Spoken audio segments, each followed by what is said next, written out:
ধর্মাবতার, আমাদের যা যা প্রমাণ পেশ করবার ছিল তার সবটাই আমরা করেছি, আর তাতে পরিষ্কার বোঝাই যাচ্ছে যে মিস সুস্মিতা বসুকে পাশবিকভাবে হত্যা করেছে আর কেউ নয়, বসু ভিলার 10 বছরের পুরনো কর্মচারী অভিযুক্ত জয় চ্যাটার্জি। আসামি জয় চ্যাটার্জির মতো একজন নির্মম নিষ্ঠুর হত্যাকারীর যথোপযুক্ত শাস্তি দেওয়া দরকার মাই লর্ড, যাতে এই সমাজের বুকে আর কোনো জয় চ্যাটার্জির জন্ম না হয়, যাতে কোনো অসহায় নারীর উপর পাশবিক হওয়ার কথা আর কেউ কখনো স্বপ্নেও ভাবতে না পারে। That's all my lord. ডিফেন্সের পক্ষ থেকে আর কিছু বলবার আছে? No my lord. আত্মপক্ষ সমর্থনে আপনি আর কিছু বলতে চান মিস্টার জয় চ্যাটার্জি? আমি নির্দোষ ধর্মাবতার, আমাকে ফাঁসানো হয়েছে, আমি কিছু করিনি, আমি নির্দোষ। সমস্ত সাক্ষী প্রমাণের উপর ভিত্তি করে এই কোর্ট এই সিদ্ধান্তে পৌঁছাচ্ছে যে সুস্মিতা বসুর মার্ডার কেসে অভিযুক্ত জয় চ্যাটার্জির বিরুদ্ধে আনা সমস্ত অভিযোগ সম্পূর্ণভাবে সত্য। সুস্মিতা বসুকে নির্মমভাবে হত্যা করার জন্য এবং তার সম্পত্তি চুরি করবার জন্য এই আদালত অভিযুক্ত জয় চ্যাটার্জিকে মৃত্যুদণ্ডে দণ্ডিত করল। He will be held till death.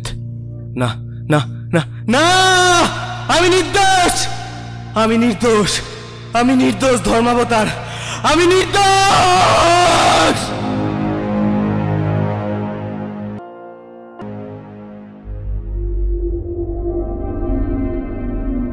আপনার কোনো শেষ ইচ্ছা থাকলে আপনি সেটা বলতে পারেন। যে আইন একজন নির্দোষীকে ফাঁসির মঞ্চে দাঁড় করায়, যে আইনকে বুড়ো আঙুল দেখিয়ে অপরাধী মুক্ত হাওয়ায় ঘুরে বেড়ায়, সেই আইনের কাছে আমার কোনো ইচ্ছে প্রকাশের ইচ্ছে নেই। তবে আমার শেষ কথা বলে যেতে চাই, আমি নির্দোষ। যে অপরাধ আমি করিনি সেই অপরাধের শাস্তি আমাকে দেওয়া হচ্ছে। এই ফাঁসির মঞ্চে দাঁড়িয়ে আমি শপথ করছি, আমি ফিরে আসব। আমার সাথে যে অন্যায় হলো তার প্রতিশোধ নিতে আমি ফিরে আসব, আমি ফিরে আসব। না না মিস্টার রয়, ওরকমভাবে ভাবার কিছু হয়নি। এখন কোর্টে একটু চাপ রয়েছে, একটু ফাঁকা হলেই ডেফিনেটলি মিট করব। হ্যাঁ হ্যাঁ হ্যাঁ, খবরে দেখেছেন? হ্যাঁ, আমার কেরিয়ারে এই প্রথম মৃত্যুদণ্ড। সত্যি বলতে রায় লেখবার সময় হাতটা যে কেঁপে ওঠেনি সেটা বললে মিথ্যেই বলা হবে। তবে আশ্চর্যের বিষয়টা কি জানেন, সমস্ত অপরাধী একটা সময় কনফেস করেই নেয়, কিন্তু এই কেসটা একেবারে আলাদা। একবারের জন্যও কিন্তু জয় স্বীকার করেনি যে সে খুনটা করেছে। এমনকি ফাঁসির মঞ্চে দাঁড়িয়েও সে বারবার বলেছিল যে সে নির্দোষ, তাকে নাকি ফাঁসানো হয়েছে। এনিওয়ে, রাখি তাহলে, হ্যাঁ, পরে আবার কথা হবে। অনির্বাণ, কি হলো? বুঝতে পারছি না স্যার, দেখতে হবে। দেখো, নেমে দেখো। এক্ষুনি দেখছি স্যার।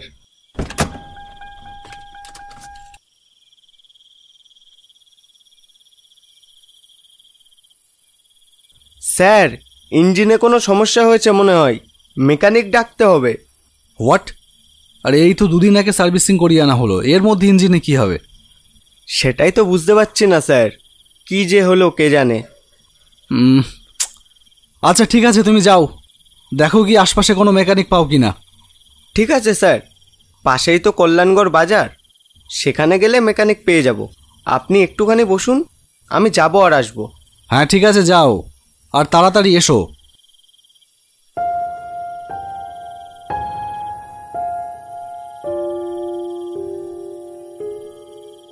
এ কি, তুমি একা ফিরে এলে যে?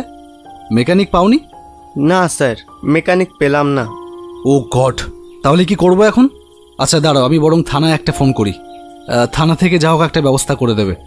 দরকার নেই স্যার, এবার মনে হয় চলবে। আমি আরেকবার চেষ্টা করছি, আপনি ভিতরে গিয়ে বসুন।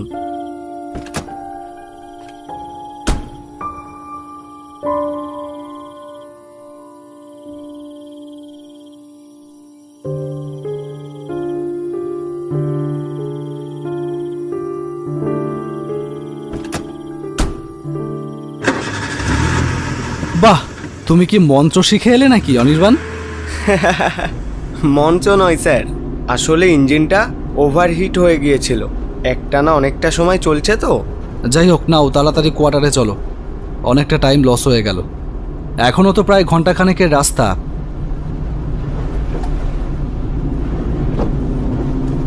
এ কি, এদিকে গাড়ি ঢোকালে? এটা তো...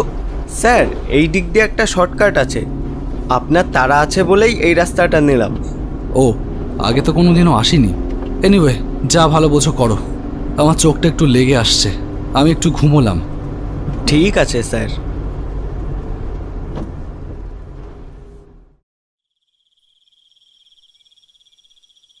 এ কি, এটা কোথায় থেমে আছে গাড়িটা? এটা তো আমার ফ্ল্যাটের আশপাশ নয়। এটা কোন রাস্তা? অনির্বাণ, অনির্বাণ কোথায়? ও মাই গড, এটা তো আমার কোর্টের ফাঁসির মঞ্চ। আমি এখানে কি করে এলাম? অনির্বাণ, অনির্বাণ! আহ!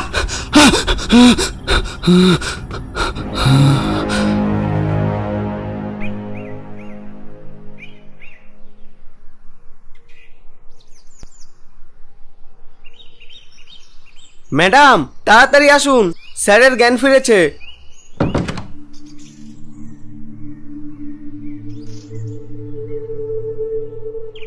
কি গো, কি হয়েছিল তোমার?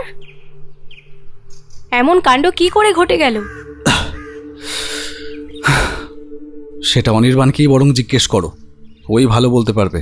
ও কেন আমাকে কোয়ার্টারে না নিয়ে গিয়ে কোর্টে নিয়ে গেল আর ঠিক ফাঁসির মঞ্চের পাশেই গাড়িটাকে দাঁড় করালো, তা আমি জানি না। সেটা ওই বলতে পারবে। কি বলছেন স্যার? আমি কখন আপনাকে কোর্টে নিয়ে গেলাম? আমি তো মেকানিক ডাকতে গিয়েছিলাম। কিছুক্ষণ পরে মেকানিক নিয়ে এসে দেখি আপনিও নেই আর গাড়িও নেই। আমি তো ভীষণ ঘাবড়ে যাই। আমি কিছু বুঝতে না পেরে লোকাল থানায় গিয়ে ব্যাপারটা জানাই। পুলিশ আপনাকে কোর্টের পিছনে ওই ফাঁসির মঞ্চের সামনে অজ্ঞান হয়ে পড়ে থাকতে দেখে তুলে নিয়ে গিয়ে হাসপাতালে ভর্তি করে দেয়। মিথ্যে, মিথ্যে বলছিস তুই। তুই নিজে আমাকে গাড়ি চালিয়ে নিয়ে গিয়েছিলি সেখানে। শর্টকাট হবে বলে কোন একটা গলির রাস্তা নিয়েছিলি, মনে নেই? তারপর আমি একটু ঘুমিয়ে পড়েছিলাম, তাই কিছু টের পাইনি। তারপর যখন ঘুম ভাঙলো তখন দেখলাম গাড়িটা ওইখানে দাঁড়িয়ে আছে। তার একটু পরেই যা দেখলাম। কি দেখলেন স্যার? হ্যাঁ, না কিছু না, কিছু না। অনির্বাণ কিন্তু সত্যি কথাই বলছে। ও মেকানিক নিয়ে ফিরে এসে তোমাকে দেখতে না পেয়ে আমাকেই প্রথম ফোন করেছিল। আমি ওকে বলি সোজা থানায় চলে যেতে। তাহলে ও তোমাকে কখন গাড়ি চালিয়ে নিয়ে গেল? উত্তরটা আমার কাছে হয়তো আছে, কিন্তু তা বোঝানো যাবে না কিছুতেই। আমি ভুল দেখিনি। রাতের অন্ধকারেও আমি যা দেখেছি তা দিনের আলোর মতোই সত্যি। কিন্তু একজন বিচারকের মুখে সেই কথা বড্ড বেমানান। কি হলো, কিছু বলছো না যে? হ্যাঁ, ও হ্যাঁ, মনে পড়েছে। আসলে আমার কোর্টে একটু কাজ ছিল, তাই আমি নিজেই গাড়ি চালিয়ে কোর্টে গিয়েছিলাম। সে কি স্যার, গাড়ি তো খারাপ হয়ে গিয়েছিল। না না, খারাপ হয়ে যায়নি, ওভারহিট হয়ে গিয়েছিল। আমি স্টার্ট দিতেই সেটা স্টার্ট নিয়ে নেয়। কিন্তু তাহলে? ব্যাস, শোনো, আমি একজন বিচারক, আসামি নই যে সমস্ত জেরার উত্তর দিতে হবে। যাও গিয়ে আমাকে ছুটি করানোর ব্যবস্থা করো। এরপর থেকে আমার মানসিক শান্তি কোথায় যেন হারিয়ে গেল। সারাদিন কেমন একটা মন খারাপের অনুভূতি ঘিরে থাকে আমাকে। সেদিন যা দেখেছিলাম তা কি সত্যিই দেখেছিলাম, নাকি সেটা আমার অবচেতন মনের কোনো একটা উদ্ভট ভ্রম? এত দূর পর্যন্ত পড়াশুনো করে জীবনের এত বড় একটা সাফল্যের চূড়ায় দাঁড়িয়ে আমি ভূত দেখেছি। কোন যুক্তিতে সেটা সত্যি হতে পারে, আবার কোন যুক্তিতেই বা আমার নিজের চোখে দেখা সেই ভয়ঙ্কর দৃশ্য মিথ্যে হতে পারে? ব্যাখ্যা নেই, সত্যি আমার কাছে এর কোনো ব্যাখ্যা নেই।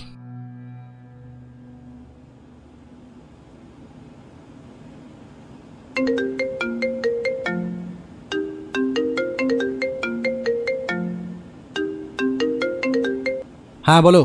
বলছি, তোমার কি ফিরতে দেরি হবে? হ্যাঁ, একটু দেরি হবে। আজকে পরপর কতগুলো মামলা আর শুনানি দিতে হবে। কেন? না, আমি একটু ওই বাড়ি যেতাম। মায়ের শরীরটা আবার খারাপ করেছে। ও আচ্ছা, ঠিক আছে, তুমি রেডি হয়ে নাও, আমি অনির্বাণকে পাঠিয়ে দিচ্ছি। ও তোমাকে ড্রপ করে দিয়ে আসবে। ওকে, পাঠিয়ে দাও। রাতের বেলা, তখন কটা বাজে জানি না, ফোন বাজার শব্দে ঘুমটা ভেঙে গেল। সর্বাণীর ফোন। হ্যাঁ বলো, এত রাতে ফোন করলে? কোনো সমস্যা হয়েছে? সর্বনাশ হয়ে গেছে। কি হয়েছে?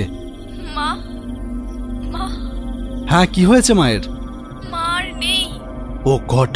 আচ্ছা ঠিক আছে, আমি এক্ষুনি আসছি। অনির্বাণকে আর ডাকলাম না, গাড়ি নিয়ে আমি নিজেই বেরিয়ে পড়লাম। এখান থেকে ঘন্টাখানেকের রাস্তা। কিন্তু কিছুক্ষণ পরেই মনে হলো যে রাস্তায় আমার গাড়িটা গড়াচ্ছে সেটা সঠিক রাস্তা নয়। ঘুমের ঘোরে কি রাস্তা ভুল করলাম? কিন্তু তা কি করে হবে? একটানা সোজা রাস্তা, ভুল হবার তো কোনো সম্ভাবনাই নেই। আরে গাড়িটা এদিকে টান নিল কিভাবে? কি হচ্ছে? গাড়িটা কি আদৌ আমি চালাচ্ছি? না না, এ তো নিজের ইচ্ছায় নিজের মতন চলছে। ও নো, ব্রেকেও তো কাজ করছে না। সর্বনাশ! এখন কি হবে? হাওয়ার বেগে আমার গাড়িটা যে পথ দিয়ে আপন বেগে ছুটে চলল, বুঝলাম সেটা মেইন টাউনের রাস্তা। এখন আমার হাতে আর কিছুই নেই। ভাগ্যে কি আছে তা দেখবার জন্য একরাশ ভয় আর আতঙ্ক নিয়ে গাড়ির ভেতর চুপচাপ বসে রইলাম। কিছুক্ষণ পর গাড়িটা এসে থামল আমার আদালতের পেছনে, ফাঁসির মঞ্চের সামনে। আমি গাড়ি থেকে নেমে ফাঁসির মঞ্চের মুখোমুখি এসে দাঁড়ালাম। খালি মঞ্চে হঠাৎ একটা ঝুলন্ত শরীর হঠাৎ চোখের সামনে ভেসে উঠল। কি বিভৎস, কি ভয়ানক সেই দৃশ্য! ঝুলন্ত শরীরটার মুখ ঢাকা রয়েছে কালো কাপড়ে। একটা দমকা হাওয়ায় সেই কালো কাপড়টা সরে গেল, আর তখনই তার মুখটা আমি পরিষ্কার দেখতে পেলাম। এর মৃত্যুদণ্ড আমিই দিয়েছি। ঝুলন্ত শরীরটা যে নিছকই একটা মৃতদেহ নয়, সেটা যে মৃত্যুর ওপার থেকে ফিরে আসা নরকের বাসিন্দা এক পিশাচ, সেটা বুঝতে আর বাকি রইল না। সে কি প্রতিশোধ নিতে ফিরে এসেছে? অবাক বিস্ময়ে দেখলাম এবার সেই নিথর মুখমণ্ডলের দুটো বন্ধ চোখ খুলে গেল। চোখ এখন আর চোখ নেই, চোখের জায়গায় দুটো বড় গর্ত। এইবার সে প্রথম মুখ খুলল। ধর্মাবতার, সেদিন আমি বারবার বলেছিলাম আমি নির্দোষ, আমি কিছু করিনি। বিনা দোষে আমার এই পরিণতি। মৃত্যুর আগে আমি বলেছিলাম আমি ফিরে আসব, প্রতিশোধ নিতে আমি ফিরে আসব। আমি ফিরে এসেছি ধর্মাবতার। আমি কি করব বলো? তোমার অপরাধ যে কোর্টে প্রমাণিত হয়েছিল। আমি তো শুধু আইন মেনে রায় দিয়েছি মাত্র। ভুল ভুল ভুল ভুল রায় দিয়েছেন ধর্মাবতার, আপনি ভুল রায় দিয়েছেন। তখন আমি শুধু জানতাম আমি নির্দোষ, আমাকে ফাঁসানো হয়েছে, কিন্তু এর বাইরে আর কিছুই জানতাম না। এখন আর আমার কাছে কোনো কিছুই অজানা নয়। আপনি জানতে চান আসল সত্যিটা কি? হ্যাঁ হ্যাঁ, জানতে চাই, তুমি বলো আমাকে। শুনুন তাহলে। সুস্মিতাকে আমি ভালোবেসেছিলাম। গরিব সিকিউরিটি গার্ড হয়ে যে মালিকের মেয়েকে ভালোবাসাটা অপরাধ, সেটা আমি জানতাম। সুস্মিতা যখন বাড়ি থেকে বেরোতো, ওই এক ঝলক তাকে দেখা, ওইটুকুই ছিল আমার কাছে পরম প্রাপ্তি। হঠাৎ করে সুস্মিতার সাথে একটা ছেলের মেলামেশা শুরু হয়। সাহেব আর মিম সাহেব দুজনেই নিজেদের কাজ নিয়ে ব্যস্ত। মেয়ে কি করলো কি না করলো অত দিকে তাদের নজর দেওয়ার মতো সময় ছিল না।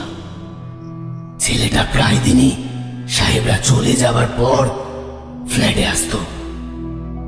সেদিন হঠাৎ আমার ফোনে একটা ফোন আসে, আননোন নাম্বার। রিসিভ করতে ওপার থেকে একটা মেয়ের গলা। সুস্মিতা। হ্যালো জয়দা, আমি সুস্মিতা বলছি।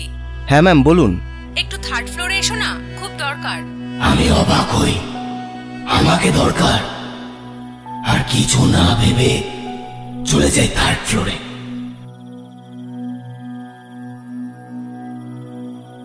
কলিং বেল বাজাতে সুস্মিতা দরজা খুলল। ও জয়দা, এসেছো? হ্যাঁ ম্যাডাম বলুন, কি কাজ করতে হবে? শোনো না, বলছি আমার একটা কাজ করে দেবে প্লিজ। আমার বন্ধু সৈকত আসছে একটু পরে, তুমি 2টো ড্রিঙ্ক আর কিছু স্ন্যাক্স এনে দেবে। আচ্ছা ম্যাডাম। এই নাও টাকা, আর বেশি দেরি করো না যেন, ও এক্ষুনি এসে পড়বে। আমি সেগুলো নিয়ে থার্ড ফ্লোরে গিয়ে দেখি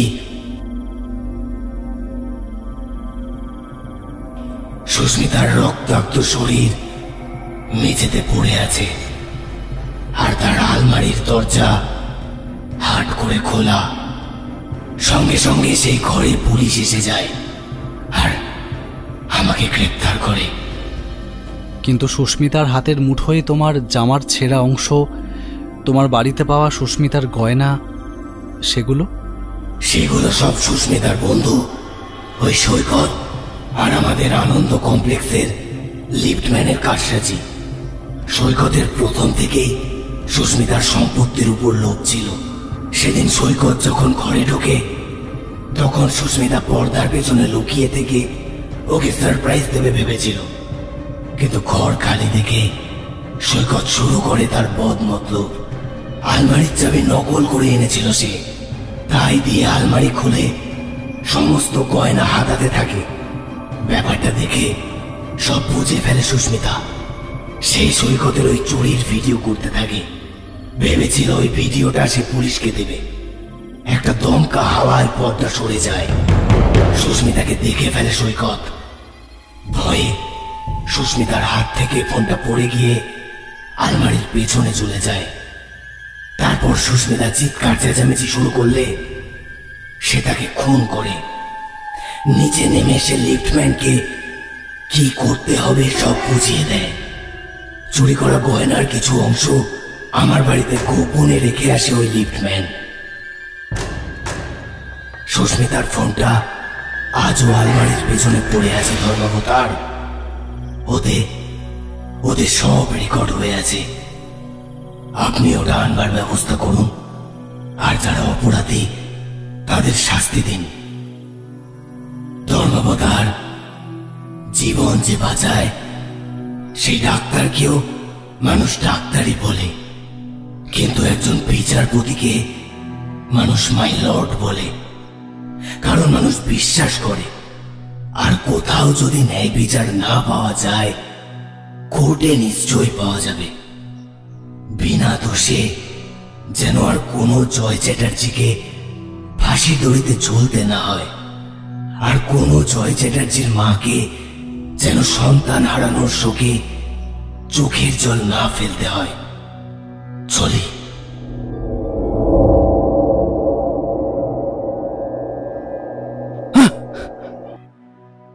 এ কি, সব তাহলে স্বপ্ন ছিল? হ্যালো হ্যালো সর্বাণী, তোমার মা কেমন আছে? উফ, এত রাতে তোমাকে ঘুম ভাঙিয়ে এই কথা জিজ্ঞেস করতে হলো। মা ভালো আছে, এখন রাখছি, সকালে কথা হবে। সকালে আনন্দ কমপ্লেক্সের থার্ড ফ্লোরে সুস্মিতা বসুর ঘরের আলমারির পেছন থেকে সত্যি সত্যি ফোনটা উদ্ধার করা হয়। রাতে স্বপ্নই তো দেখেছিলাম, কিন্তু এ কেমন স্বপ্ন? এর কোনো ব্যাখ্যা না, আইনের ভাষায় তো নেই।